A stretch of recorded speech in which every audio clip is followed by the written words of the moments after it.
3 సంవత్సరాలు వెనక్కి పోతే గన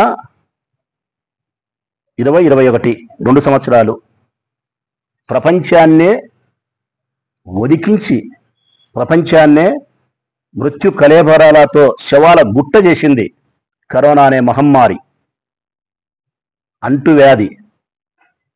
2021 సంవత్సరం అంతటి భయంకరమైన వ్యాధి ప్రపంచాన్ని వణికించినప్పుడు రాష్ట్రమే శవాల దిబ్బగా వాల్చిన పరిస్థితుల్లో జగన్మోహన్ రెడ్డి గారి నాయకత్వంలో, భారతదేశ ప్రభుత్వం యొక్క నాయకత్వంలో ఈ రాష్ట్రంలో మృత్యువును, శవాల సంఖ్యను చాలా నివారించి స్వల్పమైన స్థాయికి తీసుకుపోయినటువంటి ప్రభుత్వం జగన్మోహన్ రెడ్డిది.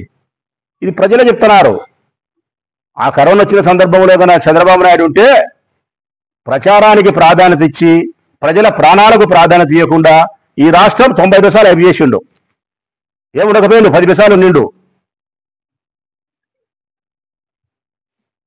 కరోనా లాంటి వ్యాధి వచ్చినప్పుడు జగన్ కాపాడతాడు. చిన్న చిన్న దేవాలయాల్లో నియంత్రించాల్సిన చోట మనుషులు నిన్న చంపుతాడు. ఉచిత పంటల బీమా పథకాన్ని పెట్టి తుఫాన్ వచ్చినప్పుడు రైతులు సంరక్షిస్తాడు, పంటలను నాశనమైన ఆవిడ జగను. ఈయన ఉచిత పంటల బీమా పథకం ఎత్తేసి రైతులు బ్రతికుండగానే శవాలతో సమానంగా చేసి పెట్టినాడు. ఆరోగ్యశ్రీ 1500 జబ్బులుంటే జగన్మోహన్ రెడ్డి 3000 జబ్బులు చేసి పేషెంట్ను కాపాడుతాడు. ఈయన ఆరోగ్యశ్రీని బంద్ చేసి పేషెంట్ను చంపేస్తాడు. ప్రభుత్వం చేత మద్యాన్ని విక్రయించి మనుషుల ప్రాణాల్లో ఆరోగ్యాన్ని కాపాడినోడు జగన్మోహన్ రెడ్డి. నకిలీ మద్యం మొలకల చెరువులో తయారు చేసి మొగోళ్ళను చంపినోడు చంద్రబాబు నాయుడు. ఫ్రీ బస్సు పెట్టి ఇదిగో ఇట్లా పంపించి ఆడోళ్ళను చంపేదానికి కారణం చంద్రబాబు నాయుడు.